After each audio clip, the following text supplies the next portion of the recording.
Phil to Evelyn, October 18th, 1942, 8:30 a.m.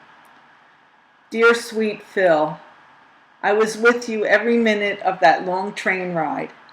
If you had put out your hand, you could have touched me. That's how close I was, darling. I'm with you this very minute because I am not here, mentally or spiritually. Something inside of me died on Friday night, and it won't live again till you're by my side, where you belong. Phil, dear, I made a mistake when I said I'd be happy if you're happy, no matter what happens. I should have said I'd content myself with the fact that you're as happy as you can be in your present surroundings, but I'll never be happy as long, page 2, as we are apart. And furthermore, I do not intend to write anything but my true feelings. If I write I am happy, I'll be lying, and you know I've never lied to you. I can't begin now. No matter what you write, sweet, I always know exactly what you are feeling, as we are one, and your feelings are mine as well as yours. So be patient with me, even though I may seem depressed and miserable at times. Mom took the news with apparent ease, saying it was better than California or Florida or going, quote, over, end quote. I did too, feeling that it was a reasonable traveling distance away. However, as the evening wore on, the idea that I would not see you asserted itself, and, page 3, it began to hurt. Deeper and deeper it cut, till I thought I'd break down. I went upstairs, undressed, and got into bed. Before I knew it, I was sobbing, and I felt my heart would break. At length, I was so exhausted I fell sound asleep, only to wake again and again. In the morning, I felt rather weary, but nevertheless, I dolled up a bit before going downstairs. Yesterday was the most miserable, dreary, dark day I've seen in a long while. It poured all day. Mom and I sat on the studio couch all day. She read and I crocheted, but I ran out of thread on the last circle. I'll get some tomorrow, and then I'll be finished with the scarves. Page 4. I kept staring at your picture. You looked so well, and felt that I was with you on the train. In the morning, about 10 a.m., I decided I had to talk to you once more, so I dialed 211 and learned that a person-to-person call to Middletown would cost 70 cents. I decided instead, after looking through the list of long-distance rates and noticing that night and Sunday rates to Columbus, Ohio were only 75 cents plus tax, that it would be better if you called me from Columbus. Find out if this is the price. Then we will arrange a time by mail, and you can call me every week or every other week. I would like to hear you, even for a minute. I'd love to come to Columbus, for I will never. Page 5, get the opportunity to go there. But since it is so late in my pregnancy, I'll probably have to forget it. Supper was a dull affair. Jack N. called to say he was coming home for supper. He had planned to go to New York this weekend, but has to work today. Sam and Ann are moving into their own place this Thursday, leaving his mom and Lenny to worry about. I think Lenny is going to stay with Lee and her grandmother, and Jack and his mom will take a few rooms here in Philly. Lenny expects to go into the Army, thereby giving Jack more time. Jack says if our Jack or Harry have to go, he and his mother could move in with us. He is sort of leery about leaving us at present, but... Page 6. As Mom said, your mother comes first. As for our doubling up, in the event Jack or Harry is called, that is out of the question, especially with the baby coming. At any rate, those are only ideas, and nothing may ever come of them. Jack said that he wants to write to you and will do so in the very near future. Harry made a date for him with some southern chippies, and as Jack put it, quote, Harry had a nice time, end quote. Harry's chip was okay, but Jack's date was a flop. There wasn't a decent picture in the neighborhood, so Mom and I spent the night sitting on the studio couch again. This time we listened to the radio, and I knitted. I'm trying to finish the baby sweater I started. As I worked on the sweater, Jack, on his way out, said, quote, I'll call that picture sweet, page 7, Evelyn, which was very nice of him. Jack and Gloria went to the movies also and offered to take Mom, but on account of the rain, she preferred to sit home. During the week, I had heard a program on the radio which gave away free passes, admit to your neighborhood theater. I wrote the required sentence, sent a self-addressed stamped envelope, and received a pass to the Temple Theater. I thought we'd use it this weekend. I'll probably give it to the kids if I don't get the opportunity to use it myself. At 9 p.m. my mother called. She visited my father yesterday and he is sitting up.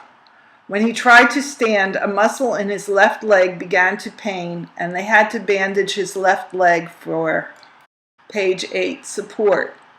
No one visited him all week, so when my mother came up the walk, he banged on the window like a kid.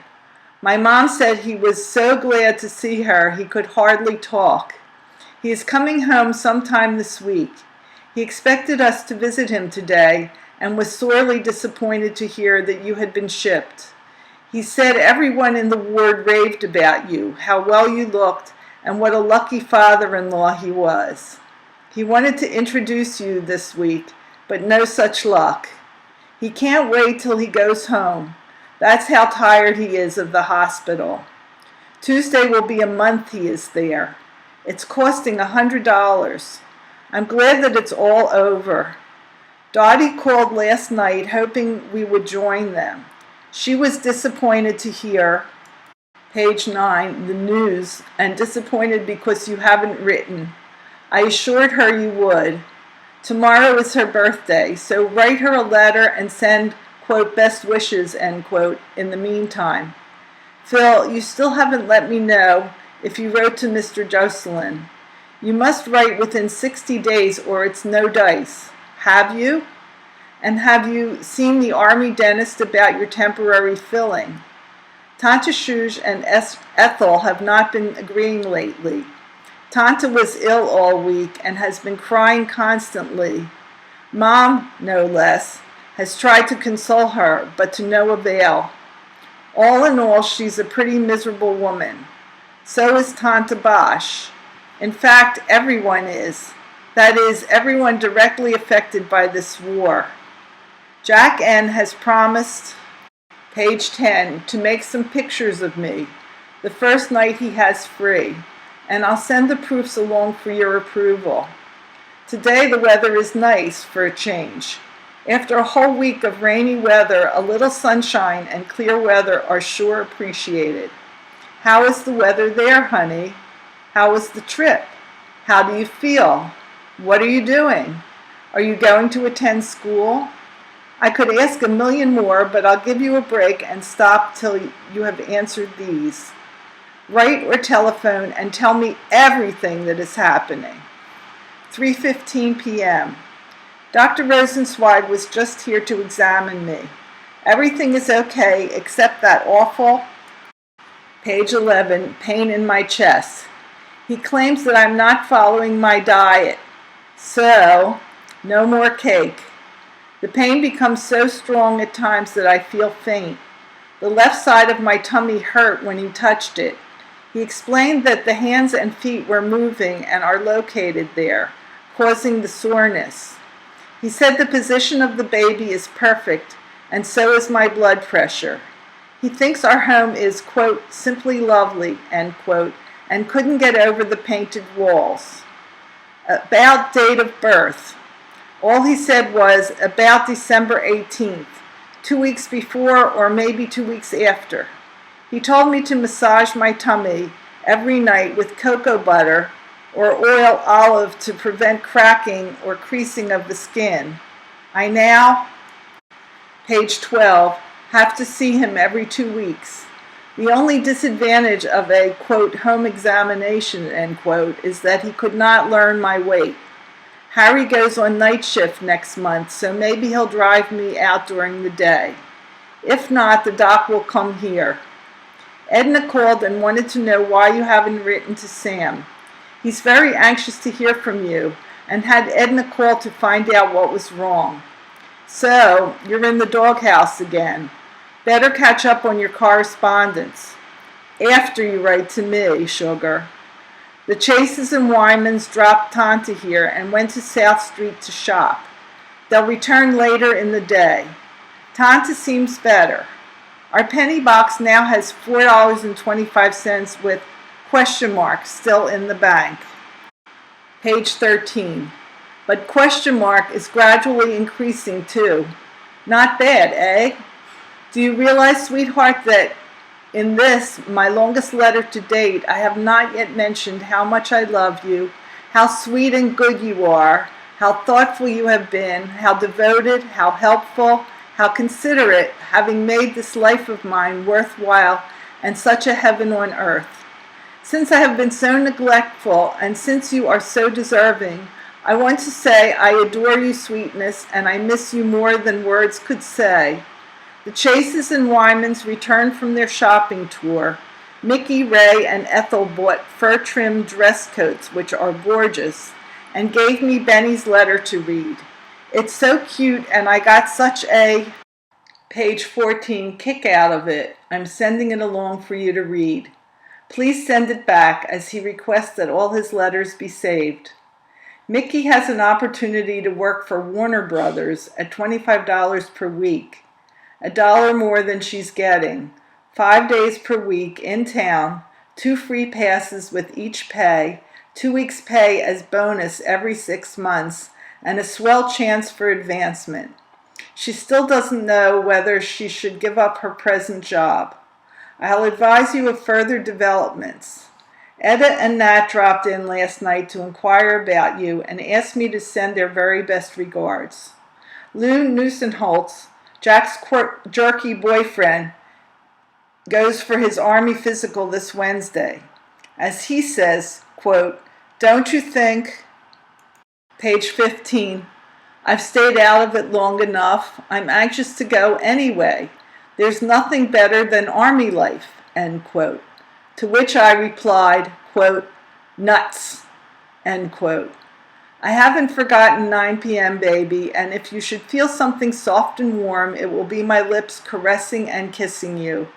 I won't be able to mail this masterpiece, question mark, until I hear from you, so you'll probably receive a few letters from me at one time, which should work no hardship on you.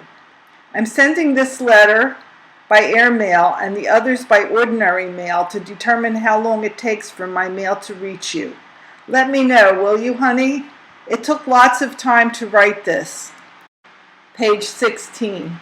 But it gave me great pleasure and it helps my loneliness. I'm sure you won't mind reading this lengthy missive, and if you like it, I'll endeavor to write many more. I hope I've said the things you want most to hear, and if I've omitted anything, is it possible? Let me know. Mom and everyone is simply fine and sends love and regards. God bless you, dearest, especially after all this. And although I am broken-hearted, I've still got my chin up, ready for what may come. Yours forever and ever, Evie. P.S. I was afraid this letter would be too heavy, so I shall continue in another letter. E. Phil to Evelyn, Sunday, October 18th, 12:10 p.m. Darling wife, well, here I am at Lockburn Air Base, which as far as I can gather is some 600 miles from home, or about 12 hours by train. 3 of us took the train at Harrisburg at 11:44 a.m. We changed trains at Pittsburgh and arrived at Columbus, Ohio at exactly 11:45 p.m. What a ride! I never knew the world was so big. When we got to Columbus, I had the woman in charge of the USO lounge at the station call the field to arrange transportation. In the meantime, while waiting for the truck to arrive, we had our second meal on the government. Our first was in the dining car. Finally, about 1 a.m., the truck arrived and picked us up. We spent what was left of the night in the first barracks, which had 3 empty beds. Now, about the field itself. In a word, it's perfect. I never imagined an army camp could be so neat. The topography of the land hereabouts is as flat and level as a tabletop. Page 2. The barracks are brand new and arranged very attractively. The grass is still green and well tended and reaches as far as the eye can see, which is considerable on this plain. Everything is spick and span and green and white. We're 12 miles from Columbus, stuck out in the middle of nowhere. The quiet around here is the most notable feature. The weather here is beautiful, sunny, brisk, and breezy. It's so peaceful here, and the weather and surroundings so pleasant that I could actually be enjoying myself except for one thing. There's an empty feeling inside me that started to grow as soon as the train wheels started rolling away from the direction of Philly. With each mile, each minute, the unwelcome sensation grew more pronounced, until I thought I'd burst with so much emptiness in my breast. For the first time, I realized what it was to be homesick and miserable for the lack of a loved one nearby. Worse, I haven't the faintest glimmer of an idea when I'll see you again. I couldn't possibly get home on a weekend leave, and a 3-day pass limits one to a radius of 250 miles from camp. However, I'm not fully acquainted with the system here, and I'm still hoping there's some way out of my dilemma. As far as what we're going to do here or how long we're staying, I'm as much in the dark as everyone else around. Page 3. Here seems to be. There are no schools here and just a few planes. Tomorrow we're to be formed into companies and assigned more or less permanent quarters. I expect I'll know more about everything tomorrow. For the present, the camp has all the aspects of a country club. Everyone is all spruced up. The damnedest things happen here. We were all lined up in front of the mess hall, waiting to go in for lunch, when a lieutenant came up. He asked for volunteers to go to Columbus for chicken dinner and dancing at the country club. From there, they would be taken to the WWII for a dance this evening. I could hardly believe my ears. I might have gone, but getting this letter out to you, honey, was far more important to me. When I came out of the mess hall after a lunch of, don't faint, fried chicken, potatoes, peas, coleslaw, cherry punch, and ice cream, there were about 20 civilians with their cars jammed full of soldiers about to start out for Columbus. There were also a couple of army trucks loaded to capacity. Altogether, about 100 men are in for a swell time today. What is more surprising, I hear from the, quote, regulars that this, page 4, is almost a daily occurrence. Well, sweetheart mine, I'm just about written out. More tomorrow. Please have a picture made of yourself, and please smile for me. It may well be all I'll have of you in the next few months. I miss you to distraction, baby. Tell Mom I'll write to her first chance I get. Maybe tonight or tomorrow. Love to all. Your adoring Phil. P.S. Do not write until I send you my address, which I will know tomorrow.